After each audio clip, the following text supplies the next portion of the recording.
जय हिंद दोस्तों, अगर आपका भी एसएससी जीडी कांस्टेबल का पेपर 18, 19, 20, 21 मई या आगामी डेट्स में है तो ये एक्सपेक्टेड पेपर नंबर 19 आपके लिए इंपॉर्टेंट होने वाला है। अभी तक जो भी शिफ्टें हुई हैं उन सभी शिफ्टों में जिस प्रकार से क्वेश्चन पूछा गया एसएससी के बदले और टॉपिक के अकॉर्डिंग ही मैं आपको क्वेश्चंस करवा रहा हूँ। अगर आपका इन डेट्स में एग्जाम है तो ये क्वेश्चंस आपके लिए इंपॉर्टेंट रहने वाले हैं। तो पहला क्वेश्चन आपकी स्क्रीन पर है, नौजवान भारत सभा की स्थापना किसने की थी? एक बार आप लोग मुझे कमेंट करके ये बता दें कि आपका एग्जाम डेट किस डेट में है, आपका एग्जाम किस शिफ्ट में है, आपका एडमिट कार्ड आया या नहीं आया, या आप मुझे कमेंट के माध्यम से रेस्पॉन्स करें। तो यहाँ पर आप नौजवान भारत सभा की स्थापना आप टिक करेंगे Sardar Bhagat Singh. Option number C will be the right answer. अगला क्वेश्चन देखेंगे, क्वेश्चन नंबर सेकंड, संविधान सभा द्वारा भारत के संविधान को अंगीकृत कब किया गया था? अब यहाँ पे एक क्वेश्चन और पूछेगा आपको एग्जामिनर कि लागू कब किया था। तो मेरे भाई आप ध्यान रखोगे, लागू 26 जनवरी 1950 को किया था, लेकिन जो एक्सेप्ट किया था मेरे भाई वो आपको 26 नवंबर 1949 आपको ध्यान में रख लेना है। अगला क्वेश्चन देखेंगे, क्वेश्चन नंबर 3 आपके स्क्रीन पर है, बहुत ही इंपॉर्टेंट है। आप क्वेश्चन 3 का आंसर मुझे रेस्पॉन्स करेंगे कमेंट के माध्यम से। हर्यक वंश का वो कौन सा शासक था जिसने राजधानी को राजगृह से पाटलिपुत्र स्थानांतरित किया था? मेरे भाई ये इंपॉर्टेंट क्वेश्चन है, यहाँ से क्वेश्चन पूछा जाता है, ठीक है। तो यहाँ पे आप लोग क्या टिक करेंगे? उदयन टिक करें, तो option number C will be the right answer. अगला क्वेश्चन देखेंगे, क्वेश्चन नंबर 4, विटामिन ए की कमी से कौन सा रोग होता है? यहाँ पर आपको 2-3 क्वेश्चन एग्जामिनर पूछेगा, चलो मैं ही क्वेश्चन पूछ लेता हूँ। आप मुझे बताइए यहाँ पर आप मुझे बताइए विटामिन सी की कमी से कौन सा रोग होता है? ये क्वेश्चन मैंने बहुत बार पढ़ाया है। विटामिन सी की कमी से कौन सा रोग होता है? आप मुझे कमेंट के माध्यम से रेस्पॉन्स करेंगे मेरे भाई, ठीक है। और यहाँ पर अगर मैं ऑप्शंस के अकॉर्डिंग की बात करूँ दोस्तों, तो यहाँ पे आप लोग विटामिन ए की कमी से रतौंधी बीमारी को टिक करेंगे, नाइट ब्लाइंडनेस, ठीक है। रिकेट्स दोस्तों विटामिन डी की कमी से होती है, ठीक है। अगला क्वेश्चन आपके स्क्रीन पर है, क्वेश्चन नंबर 5, वर्ष 1928 में हिंदुस्तान सोशलिस्ट रिपब्लिक एसोसिएशन की स्थापना दिल्ली में कहाँ हुई थी? It's a very important question. यहाँ पर आप मुझे बताएंगे, तो यहाँ पर आपको फिरोज शाह कोटला मैदान टिक करना, ऑप्शन नंबर डी। अगला क्वेश्चन देखेंगे, क्वेश्चन नंबर 6, भारतीय संविधान की किस अनुसूची में दल बदल विरोधी कानून का प्रावधान है? अब आपको एग्जामिनर यहाँ पर क्या पूछेगा कि ये जो दल बदल विरोधी कानून है ये संविधान की किस अमेंडमेंट के थ्रू जोड़ा गया था? तो यहाँ पर आप ध्यान रखेंगे मेरे भाई, ये बहुत इंपॉर्टेंट है, 52वां संविधान संशोधन अधिनियम 1985 का, ठीक है। ये एग्जामिनर पूछेगा आपसे। तो यहाँ पे आप लोग क्या टिक करोगे? 10वीं अनुसूची किससे संबंधित है? दल बदल कानून से। 9वीं अनुसूची दोस्तों फर्स्ट संशोधन 1951 का आपको ध्यान रखना है, जिसमें भूमि सुधार से रिलेटेड बात कही गई है, ठीक है। अगला क्वेश्चन देखेंगे, आपके स्क्रीन पर आ चुका है, क्वेश्चन नंबर 7, भारत में राष्ट्रपति को शपथ कौन दिलाता है? चलो आप मुझे ये कमेंट करके बताइए, राष्ट्रपति की जो क्षमादान शक्तियां हैं वो किस आर्टिकल में है दोस्तों, ठीक है। इनकी जो पार्टिंग पावर्स हैं वो किस आर्टिकल में है वो आपसे पूछ रहा हूँ, कमेंट के माध्यम से बताएंगे। ये क्वेश्चन मैंने बहुत बार पढ़ाया है, ठीक है। तो यहाँ पे आपको शपथ की बात करेंगे तो भारत के मुख्य न्यायाधीश, option number D will be the right answer, जो भारत को राष्ट्रपति को शपथ दिलाते हैं, ठीक है मेरे भाई। अगला क्वेश्चन देखते हैं, क्वेश्चन नंबर 8 देखेंगे आप लोग, अजंता की गुफाएं मुख्य रूप से किस धर्म से संबंधित है और चित्रों के लिए प्रसिद्ध है? It's a very important question, ये आपके एग्जाम में कई बार पूछा भी गया है दोस्तों, ठीक है। तो यहाँ पर आपको टिक करना है बौद्ध धर्म, option number B will be the right answer. अगला क्वेश्चन देखेंगे, क्वेश्चन नंबर 9, टोक्यो पैरालंपिक में 2 पदक जीतने वाली पहली भारतीय महिला खिलाड़ी कौन बनी है?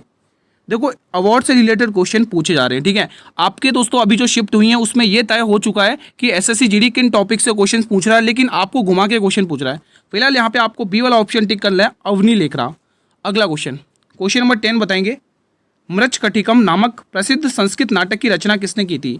बहुत ही इंपॉर्टेंट है। यहीं पर आप मुझे यह भी बताइए कि पंचतंत्र की रचना किसने की थी? पंचतंत्र की, ये भी आप मुझे कमेंट के माध्यम से रेस्पॉन्स कर सकते हैं। फिलहाल मेरे भाई इसका आंसर जो होगा मेरे भाई आपको टिक करना है शूद्रक दोस्तों, ठीक है। दोस्तों विशाखा दत्त की मुद्राक्षस पुस्तक बहुत पूछता है, मुद्राक्षस, ठीक है दोस्तों। ये पुस्तक आप ध्यान रखेंगे, एग्जाम के पॉइंट ऑफ व्यू से इंपॉर्टेंट है। अगला क्वेश्चन देखेंगे, क्वेश्चन नंबर 11।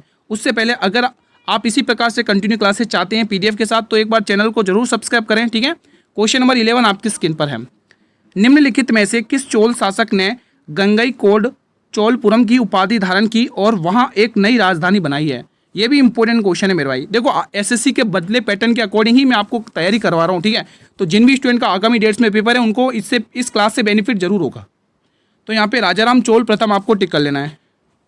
अगला क्वेश्चन, निम्नलिखित में से कौन सा पर्वत दर्रा अरुणाचल प्रदेश को तिब्बत से जोड़ता है? मेरे भाई ये भी इंपॉर्टेंट क्वेश्चन है, दर्रे वाला टॉपिक पढ़ लेना, एग्जाम में पूछा गया क्वेश्चन है, ठीक है।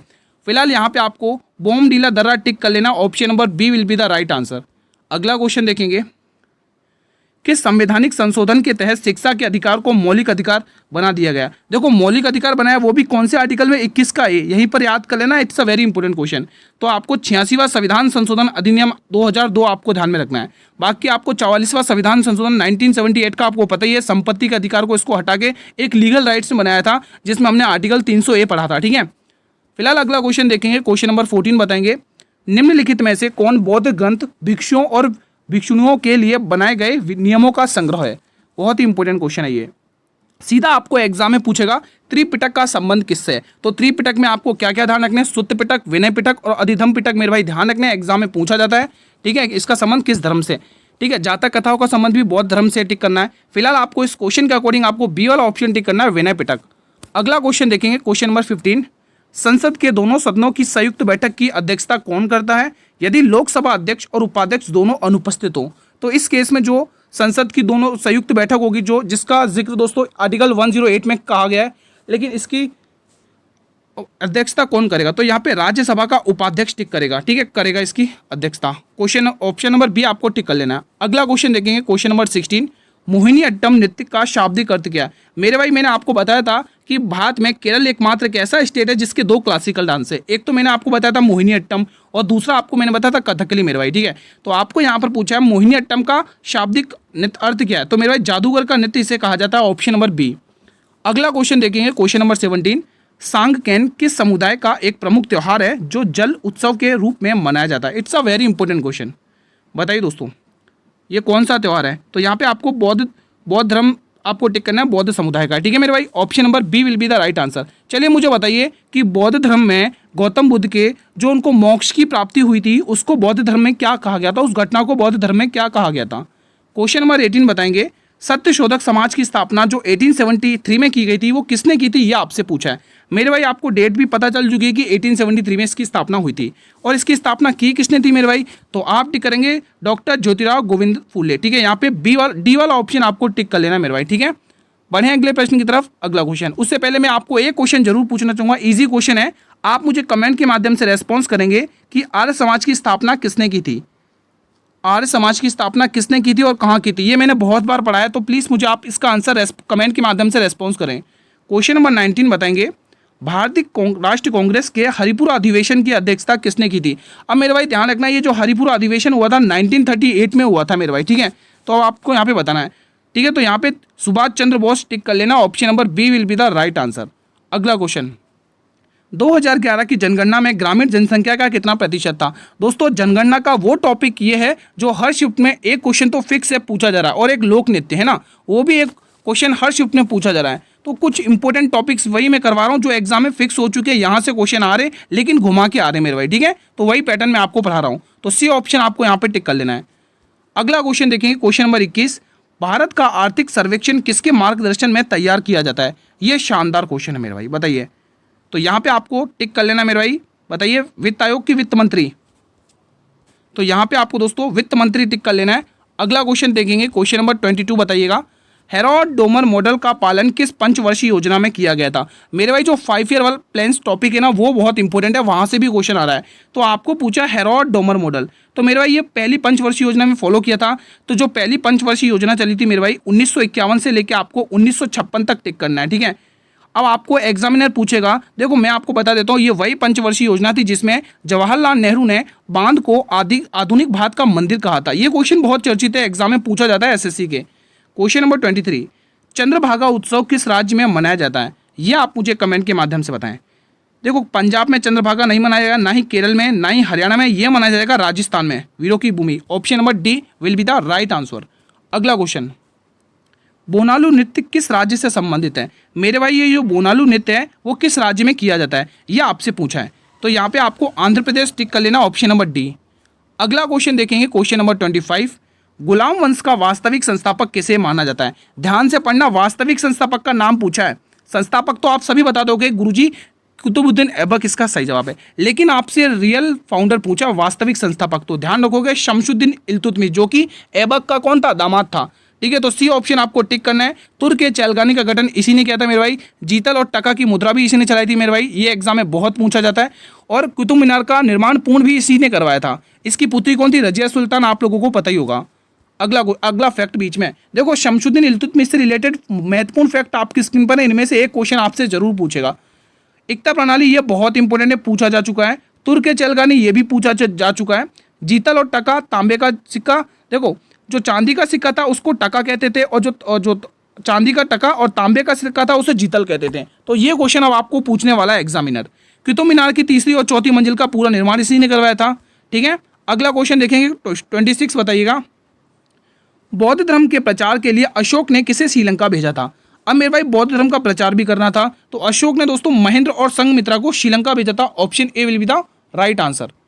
अगला क्वेश्चन देखेंगे। क्वेश्चन अच्छा एक फैक्ट है, उसको अपन निपटा लेते हैं। देखो अशोक का ये जो कलिंग वॉर है ना, ये कलिंग युद्ध है ना, ये बहुत पूछा जाता है, जो 261 BC ईसा पूर्व में लड़ा गया था। अब यहाँ पर अशोक को क्या क्या टाइटल मिले थे, क्या क्या उपाधियां मिली थी, वो हम डिस्कस कर लेते हैं यहाँ पर। जैसे उपाधियों में हम बात करेंगे, देव नाम प्रिय अशोक को ही कहा जाता है, प्रियदर्शी अशोक को ही कहा जाता है। अब अशोक ने जो बौद्ध धर्म की दीक्षा ली थी वो उपगुप्त से ली थी। ये क्वेश्चन आपको एग्जामिनर पूछेगा, ठीक है, तैयार रहिएगा। अभिलेखों की भाषा, अशोक के जो मोस्टली अभिलेख हुआ करते थे वो प्राकृत भाषा और ब्राह्मी भाषा में हुआ करते थे। ठीक है, अब यहाँ से जो क्वेश्चन बनेगा बहुत इंपॉर्टेंट, वो यहाँ से बन सकता है। अब बौद्ध संगति की बात करेंगे तो अशोक ने पाटलिपुत्र में तीसरी बौद्ध संगति का आयोजन करवाया था, ये एग्जाम में पूछा जा सकता है। फिलहाल हम बढ़ते हैं अगले फैक्ट की तरफ। यहाँ पर देखेंगे राज्य अभिषेक से पहले अशोक तक्षशिला और उज्जैन का गवर्नर यानी राज्यपाल था। It's a very important fact, ये एग्जाम के पॉइंट ऑफ व्यू से बहुत इंपॉर्टेंट फैक्ट है, एग्जाम में पूछा जा सकता है। यहीं पर अगर हम बात करेंगे 13वें शिलालेख के अशोक में, इसमें दोस्तों कलिंग युद्ध का वर्णन है, ये एग्जाम के लिए बहुत इंपॉर्टेंट है। कलिंग युद्ध का वर्णन अशोक के किस शिलालेख में, ये बहुत पूछा जाता है, तो 13वें शिलालेख आपको याद रखना है। पशु बलि की निंदा पर रोक आपको पहला शिलालेख याद रखना है। मास्की जो है ना अभिलेख दोस्तों अशोक का, वो कर्नाटक में है। ठीक है, जहां पर अशोक का नाम सीधा अशोक मिलता है। ठीक है दोस्तों, तो ये आप लोग ध्यान रखोगे। अगला क्वेश्चन देख लेते हैं फिलहाल, क्वेश्चन नंबर 27। महाराष्ट्र लोक नृत्य किस राज्य से संबंधित है? महाराष्ट्र लोक नृत्य मेरे भाई ये आपको असम में देखने को मिलेगा मेरे भाई। कहां पर? असम में देखने को मिलने वाला है। अगला क्वेश्चन, उससे पहले आप मुझे बताइए होजागिरी ये कहाँ का फेमस है?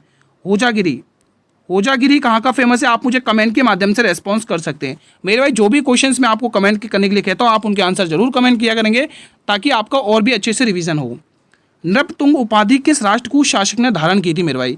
ये भी बहुत इंपॉर्टेंट है। देखो टाइटल वाले क्वेश्चन भी पूछे गए दक्षिण भारत में दोस्तों, तो ध्यान रखना। यहाँ पर आपको अमोघ वर्ष टिक करना, अमोघ वर्ष प्रथम। Option number B will be the right answer. अगला क्वेश्चन देखेंगे, क्वेश्चन नंबर 29 बताइए। कुलूथू लोक नृत्य का संबंध किस भारतीय राज्य से है? ये जो कुलूथू लोक नृत्य है मेरे भाई, इसका रिलेशन आपको किस राज्य से, वो आपसे पूछा है। तो यहाँ पे आपको तमिलनाडु टिक करना। अभी तमिलनाडु चर्चित में है, एग्जाम में क्वेश्चन पूछा जा सकता है। तो यहाँ का भरतनाट्यम आपको ध्यान रखना। क्यों ये चर्चित में है तमिलनाडु? क्योंकि यहाँ पे आपको पता ही है विजयपति थेलेवत है ना, उसी वजह से ये क्या है, चर्चित में है अभी। तो यहाँ से क्वेश्चन पूछेगा, भरतनाट्यम आपको टिक कर लेना है कि भरतनाट्यम कहाँ का मेरे भाई? तमिलनाडु का, ये आपको ध्यान में रखना है। ठीक है, अगला क्वेश्चन भी देख लेते हैं लगे हाथ। क्वेश्चन नंबर 30 बताइएगा। प्रथम बौद्ध संगति का आयोजन किसके शासनकाल में हुआ था मेरे भाई? ये बहुत इंपॉर्टेंट है मेरे भाई, तो बताइए इसके आंसर। देखो ये क्वेश्चन मैं कई बार करवा चुका हूँ, मैंने आप लोगों को कितनी बार करवाया, तो आप मुझे इसका आंसर होमवर्क में देंगे। एक क्वेश्चन मैंने आपके लिए और तैयार किया होमवर्क के लिए। ठीक है, तो आप लोग जिस भी क्वेश्चन का होमवर्क करो, प्लीज क्वेश्चन का आंसर कमेंट जरूर करना कि हाँ 30 नंबर क्वेश्चन का मैंने ये आंसर किया है मेरे भाई। ठीक है, ताकि मुझे भी पता चले। अब यहाँ पर एक फैक्ट है, उसको निपटा देते हैं। फैक्ट क्या है कि चारों बौद्ध संहिता एक नजर में देख लेती मेरे भाई। क्वेश्चन 100% आएगा आपको बौद्ध संगति से, अशोक की जरूर पूछेगा। अशोक की क्या मतलब? बौद्ध धर्म की जो चारों बौद्ध संगतियां हैं। ठीक है, तो हम बात करेंगे प्रथम बौद्ध संगति जो 1883 में हुई थी ईसा पूर्व में। ठीक है, कहाँ पर हुई थी? राजगृह में हुई थी मेरे भाई। ठीक है, और अजात शत्रु के संरक्षण में हुई थी, ये आपको ध्यान रखना है। इसकी जो अध्यक्षता की थी वो महाकश्यप ने की थी, ये भी आपको रट लेना है। वहीं पर अगर हम द्वितीय बौद्ध संगति की बात करेंगे, दूसरी बौद्ध संगति की, तो मेरे भाई ये जो दूसरी बौद्ध संगति होती है वो वैशाली में होती है। कहाँ पर होती है? वैशाली में। लेकिन इस बार किसके शासनकाल में? कालाशोक के शासनकाल में। और इसकी इस बार अध्यक्षता कौन करता है मेरे भाई? साबक मीर करता है। जिन जिन पर मैं हाईलाइट कर रहा हूँ उनको आपको अच्छे से रीड आउट करना है मेरे भाई। ठीक है, और देख लेते हैं तीसरी बौद्ध संगति की अगर हम बात करेंगे मेरे भाई, तो ये पाटलिपुत्र में होती है मेरे भाई। पाटलिपुत्र आप सभी को पता है प्राचीन बिहार है। ठीक है, सम्राट अशोक के संरक्षण में इसकी हुई थी दोस्तों। तो किसके शासनकाल में? अशोक के शासनकाल में। लेकिन यहाँ पर दोस्तों इसकी अध्यक्षता की थी मोगली पुत्र ने दोस्तों। ठीक है, तो यहाँ पे ये आपको टिक करना है। अगर हम चतुर्थ बौद्ध संगति की बात करेंगे तो ये कुंडलवन कश्मीर में हुई थी मेरे भाई। किसके शासनकाल में? कनिष्क के शासनकाल में। इसकी अध्यक्षता की थी मेरे भाई वसुमित्र ने। ठीक है, तो ये सारे फैक्ट अभी आपको स्क्रीनशॉट ले लेने, एग्जाम में पूछेगा इन्हीं में से। ठीक है मेरे भाई, बाकी आपको पीडीएफ तो टेलीग्राम चैनल पर मिल ही जाएगी, जिसका लिंक मैंने ऑलरेडी वीडियो के डिस्क्रिप्शन बॉक्स में दिया हुआ है। अगर चीजें क्लियर है मेरे भाई तो ये वाला बटन दबाकर आप मुझे रेस्पॉन्स कर सकते हैं हाँ कि गुरु चीजें क्लियर हैं, आगे कंटिन्यू करें। ठीक है, तो ये वाला बटन सभी दबा देंगे और इस वीडियो को हर एक स्टूडेंट तक शेयर करो मेरे भाई जिनका भी पेपर आगामी डेट्स में है मेरे भाई, आगामी शिफ्टों में है। दक्कन का पठार मुख्य रूप से किस प्रकार की चट्टानों से बना होता है? तो मेरे भाई ये जो हमेशा ध्यान रखना, बेसाल्ट चट्टानों से बना होता है। अगला क्वेश्चन, भारत में वर्नाकुलर प्रेस एक्ट 1878 में जो पारित हुआ था, इसे निरस्त किसने किया था? ये क्वेश्चन ने पूछा है। ये क्वेश्चन बहुत बार पूछा गया दोस्तों। ऐसा पूछा जाता है कि वर्नाकुलर प्रेस एक्ट की डेट पूछ ली जाती है आपसे, तो यहाँ पे आप डेट भी याद रखोगे 1878 का, और ये रिपन के समय दोस्तों। ठीक है, अगला क्वेश्चन देखेंगे, क्वेश्चन नंबर 33, इकोनॉमी सर्वे भारत में कौन प्रकाशित करता है? इकोनॉमी सर्वे भारत में कौन प्रकाशित करता है मेरे भाई बताइए? तो बताएंगे आप लोग यहाँ पे। ये भी आपको होमवर्क में मिल रहा है। देखो 2-3 क्वेश्चन होमवर्क में मिलेंगे, एक तो ये होमवर्क में दे दिया, एक क्वेश्चन और तैयार रखा मैंने आप लोगों के लिए। ठीक है, इसका आंसर भी आप मुझे कमेंट के माध्यम से बताएंगे। क्वेश्चन नंबर 34 बताइएगा, भारतीय संविधान की किस अनुसूची के तहत संघ और राज्यों के बीच शक्तियों के बंटवारे का उल्लेख है? बताइए दोस्तों, बहुत ही इंपॉर्टेंट है। देखो भारत की जो 8वीं अनुसूची है मेरे भाई, इसमें भाषाओं का उल्लेख दिया हुआ है। ठीक है, जो 8वीं अनुसूची है भारतीय संविधान की, वो उसमें भाषाओं से रिलेटेड है। 9वीं अनुसूची मैंने आपको पढ़ा दिया दोस्तों, भूमि सुधार से संबंधित है। फिलहाल ये जो 7वीं अनुसूची है मेरे भाई, ये संघ और राज्यों के बीच में शक्तियों का बंटवारा करती है। तो बी वाला ऑप्शन आपको टिक इस क्वेश्चन के अकॉर्डिंग कर लेना है। बाकी 6वीं अनुसूची असम, मेघालय, त्रिपुरा का दोस्तों अलग प्रशासन बताया गया इसमें। ठीक है, अगला क्वेश्चन देखेंगे, प्रकाश संश्लेषण की प्रकाश स्वतंत्र अभिक्रिया क्लोरोप्लास्ट में किस भाग में होती है? तो ये क्लोरोप्लास्ट के मेरे भाई स्ट्रोमा भाग में होती है, ऑप्शन नंबर बी। अगला क्वेश्चन देखेंगे, भारत में वस्तु एवं सेवा कर किस समिति की सिफारिश पर लागू किया गया था? मेरे भाई ये जीएसटी वाला क्वेश्चन एग्जाम में पूछा जाता है, घुमा के भी पूछेगा, आपको डेट भी पूछेगा। ठीक है, फिलहाल आपको यहाँ पे केलकर समिति याद रखना है, option number A. Question number 37, Himalaya के किस भाग को शिवालिक और मध्य हिमालय के बीच स्थित अनुदैर्घ्य घाटियों के रूप में जाना जाता है? ये भी इंपॉर्टेंट क्वेश्चन है। तो इनके बीच की जो घाटियां उनको दून कहते हैं मेरे भाई, ऑप्शन नंबर बी। अगला क्वेश्चन देखेंगे, क्वेश्चन नंबर 38, किरण देसाई को उनके किस उपन्यास के लिए 2006 में मैन पुरस्कार मिला था मेरे भाई? अब आप मुझे इसको कमेंट बॉक्स के माध्यम से बता सकते हैं। The God of small thing किसकी पुस्तक है? फिलहाल मैं ही बता देता हूँ मेरे भाई, ये आपको अरुंधति रॉय की पुस्तक ध्यान में रखना है, एग्जाम में पूछेगा। अरुंधति रॉय, क्या याद रखोगे? अरुंधति रॉय, ये नाम आपको याद रख लेना है। फिलहाल यहाँ पे इस क्वेश्चन के अकॉर्डिंग हम टिक करेंगे, द इनहेरिटेंस ऑफ लॉस। ये पुस्तक किसकी मेरे भाई? किरण देसाई की है। The white tiger Aravind Adiga की, ध्यान रखोगे। क्वेश्चन नंबर 39 पढ़ेंगे आप लोग, ओलंपिक चार्टर के अनुसार ओलंपिक खेलों की अवधि अधिकतम कितने वर्ष हो सकती है? कितने वर्षों तक हो सकती है मेरे भाई? ये 16 दिनों तक हो सकती है, ऑप्शन नंबर सी आपको टिक कर लेना है।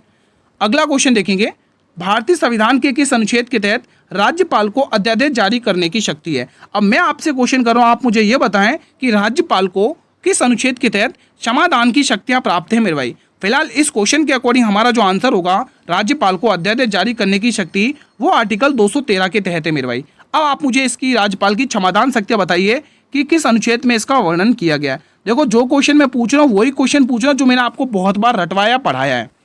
अगला क्वेश्चन देखेंगे, दक्कन का पठार और गंगा के मैदान के बीच कौन सी पर्वत श्रेणी विभाजन का कार्य करती है मेरे भाई? ये इंपॉर्टेंट है, चलिए बताइए कमेंट के माध्यम से। विंध्य श्रेणी आपको टिक कर लेना, ऑप्शन नंबर बी। अगला क्वेश्चन देखेंगे, भारतीय संविधान का कौन सा अनुच्छेद संसद के सचिवालय से संबंधित है? और इस टाइप का क्वेश्चन आई थिंक पूछा भी गया है एग्जाम में। ठीक है, तो यहाँ पे आर्टिकल 98 आपको टिक कर लेना, ऑप्शन नंबर सी। अगला क्वेश्चन देखेंगे, क्वेश्चन नंबर 43, सरदार स्वर्ण सिंह समिति की सिफारिश पर कौन सा संविधान संशोधन किया गया था? आपको पता ही होगा दोस्तों, मौलिक कर्तव्य जोड़े गए थे मेरे भाई सरदार स्वर्ण सिंह समिति की सिफारिश पर, लेकिन 10 मौलिक कर्तव्य जोड़े गए थे दोस्तों, कह लेंगे तो 8 जोड़े गए, लेकिन 42वें संविधान संशोधन के तहत 10 मौलिक कर्तव्य जोड़े गए थे। अब जो 86वां संविधान संशोधन अधिनियम 2002 था, उसके तहत 11वां मौलिक कर्तव्य जोड़ा गया। कौन सा जोड़ा गया दोस्तों? 11वां मौलिक कर्तव्य जोड़ा गया संविधान संशोधन में करके। ठीक है मेरे भाई, तो ये चीजें आपको ध्यान में रखना है। अगला क्वेश्चन 44 देखेंगे, अनुच्छेद 24 के अनुसार कितने वर्ष से कम आयु के बच्चों को कारखाने में करना मना है दोस्तों? मतलब कि बड़े बड़े कारखानों में बच्चों को काम करना मना, वो हमें कौन सा आर्टिकल बताता है? ठीक है, तो आपको आर्टिकल ध्यान रखना 24। लेकिन कितने वर्ष से कम उम्र के बच्चों को, 14 से कम उम्र के बच्चों को बड़े बड़े कारखानों में काम करने से मना करता है आर्टिकल 24, ध्यान रखना। ठीक है, क्वेश्चन नंबर 45 बताएंगे, ट्यूरिन इटली में आयोजित होने वाले 2025 स्पेशल ओलंपिक विश्व शीतकालीन खेल में भारत ने कुल कितने पदक जीते? तो मेरे भाई यहाँ पर भारत ने कुल 16 पदक जीते, ये आपको टिक कर लेना है। फिलहाल हम बढ़ेंगे क्वेश्चन नंबर 46 की तरफ। क्वेश्चन नंबर 46 क्या कह रहा है, 2025 एशियाई कुश्ती चैंपियनशिप में स्वर्ण पदक जीतने वाली पहली भारतीय महिला कौन बनी? ये शानदार क्वेश्चन है मेरे भाई, बताएंगे। और एग्जाम में भी पूछा गया क्वेश्चन है और मैंने बहुत बार करवाया भी है। तो 3-4 क्वेश्चन आज मैंने आपको होमवर्क में दिए, प्लीज़ मुझे कमेंट करके बताइएगा मेरे भाई, ठीक है। बढ़े अगले प्रश्न की तरफ। अगला क्वेश्चन आपके स्क्रीन पर है 47, बताइए हाल में ही 2025 में भारत का 86वां ग्रैंड मास्टर कौन बना है। देखो जो भी मैंने आपको आज होमवर्क में दिए, मैं आप सभी से रिक्वेस्ट कर रहा हूँ उनके आंसर जरूर बताइए कमेंट बॉक्स में। तो यहाँ पे आपको टिक करना है LR Shrihari, option number B. Question number 48, अप्रैल 2025 में भारत शिखर सम्मेलन 2025 का आयोजन कहाँ पर किया गया। तो मेरे भाई इस बार ध्यान रखना, हैदराबाद में किया गया, ऑप्शन नंबर बी, यानी तेलंगाना हैदराबाद। अगला क्वेश्चन देखेंगे, क्वेश्चन नंबर 49, केंद्रीय बजट 2025-26 के अनुसार वित्तीय वर्ष 2025-26 के लिए अनुमानित राजकोषीय घाटा क्या है, मतलब फिजिकल डेफिसिट क्या है, यह आपको पूछा है। तो रेट आप ध्यान रखोगे 4.4%, ठीक है मेरे भाई। फिलहाल क्लास का अंतिम प्रश्न देखिए, क्लास का 50वां और अंतिम प्रश्न है ये, केंद्रीय बजट 2025-26 का मुख्य विषय क्या। देखो थीम से रिलेटेड आपको टॉपिक कवर करना है करंट अफेयर के रूप में, आपको इंपोर्टेंट डेज भी कवर करने हैं, इंपोर्टेंट डेज की थीम्स भी कवर करनी है 2025 और 26 की, ठीक है मेरे भाई। तो यहाँ पर आपको टिक करना है सबका विकास, क्या टिक करोगे, सबका विकास आपको टिक कर लेना है। फिलहाल मेरे भाई आज का सेशन मैं यहीं पर वाइंड अप करता हूँ। देखो आज मैंने आपसे कुल 50 क्वेश्चन पूछे, आप मुझे कमेंट के माध्यम से रेस्पॉन्स कर सकते हैं मेरे भाई कि आप लोगों ने इन 50 में से कितने करेक्ट किए हैं मेरे भाई, ठीक है। तो यहाँ से आपकी तैयारी का पता चलेगा। और दोस्तों अगर ये सेशन पसंद आया, ये सारी चीज़ें क्लियर है मेरे भाई, तो आप मुझे ये बटन दबाकर रेस्पॉन्स कर सकते हैं कि गुरु सारी चीज़ें क्लियर है मेरे भाई। जिसने वीडियो को लाइक नहीं किया वो वीडियो को लाइक कर लो और हर एक स्टूडेंट तक, हर एक विद्यार्थी तक ये वीडियो शेयर करो, चाहे फेसबुक, व्हाट्सअप, इंस्टाग्राम, जिस भी प्लेटफॉर्म तक आपकी रीच है मेरे भाई, शेयर करेंगे वीडियो को जिन भी स्टूडेंट के आगामी डेट्स में एग्जाम है। और हाँ, एक आपके काम की चीज़ की सर इसकी PDF कहाँ पर मिलेगी रिवीजन के लिए, तो मेरे भाई इसकी जो PDF मिलेगी वो आपको मेरे टेलीग्राम चैनल पर मिलेगी, जिसका लिंक मैंने इसी वीडियो के डिस्क्रिप्शन बॉक्स में दे रखा है, ठीक है। अब आपसे एक रिक्वेस्ट, अगर चैनल पर नए हो, अगर इसी प्रकार से क्लास चाहते हो तो इस चैनल को सब्सक्राइब कर लो, नोटिफिकेशन बेल को प्रेस कर लो, ताकि आने वाली वीडियो का नोटिफिकेशन मिलता रहे। मिलेंगे एक और नए एक्सपेक्टेड पेपर के साथ, तब तक जय हिंद, जय भारत, वंदे मातरम।